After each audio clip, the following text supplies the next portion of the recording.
mesdames, j'espère que vous allez bien. Je suis Aminata Sissé-Nounou, cofondatrice du Sadio Mag et partenaire d'Équation Féminine. Je suis votre hôte dans ce podcast.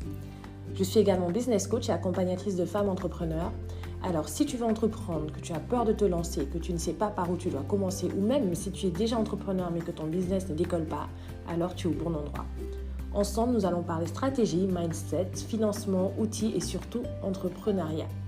Pour ne louper aucun épisode, abonne-toi et soutiens le podcast en laissant une bonne note. C'est gratuit et ça m'encourage. Allez, on se lance.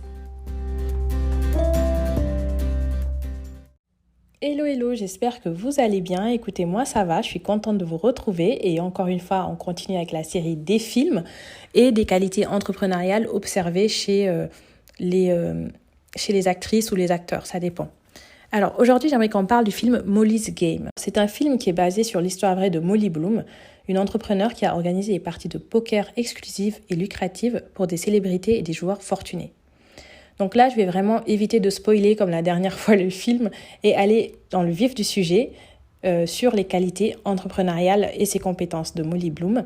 Et après, je vous invite vraiment à regarder le film encore une fois parce qu'il est juste top, quoi. Molly Bloom fait preuve d'un véritable esprit d'entreprise en organisant des parties de poker exclusives et en créant sa propre entreprise.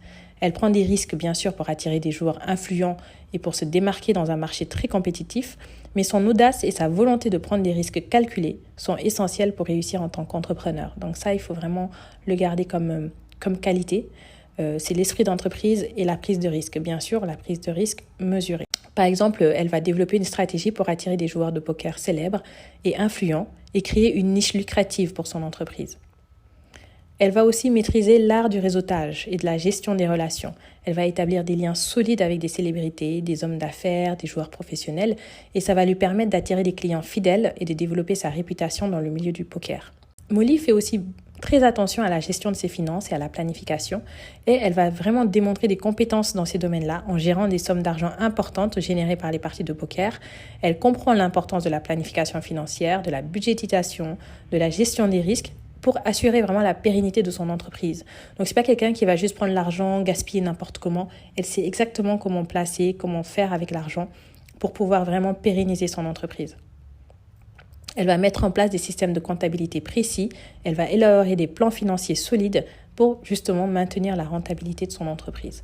Molly va être confrontée dans le film à diverses situations où elle doit négocier des contrats, prendre des décisions importantes, gérer des désaccords, mais elle est dotée d'une capacité à négocier de manière efficace et à prendre des décisions éclairées.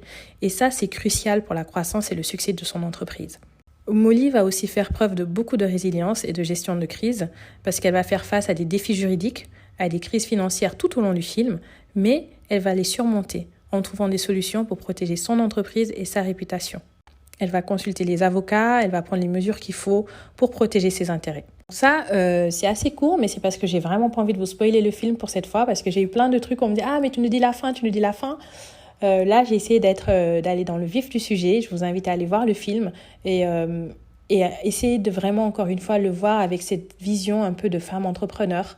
Vous allez voir, vous allez tirer plein d'autres qualités entrepreneuriales et n'hésitez pas, comme d'habitude, à aller commenter avec moi. On en parle, on en discute, ça me fait toujours plaisir. Allez, bye bye.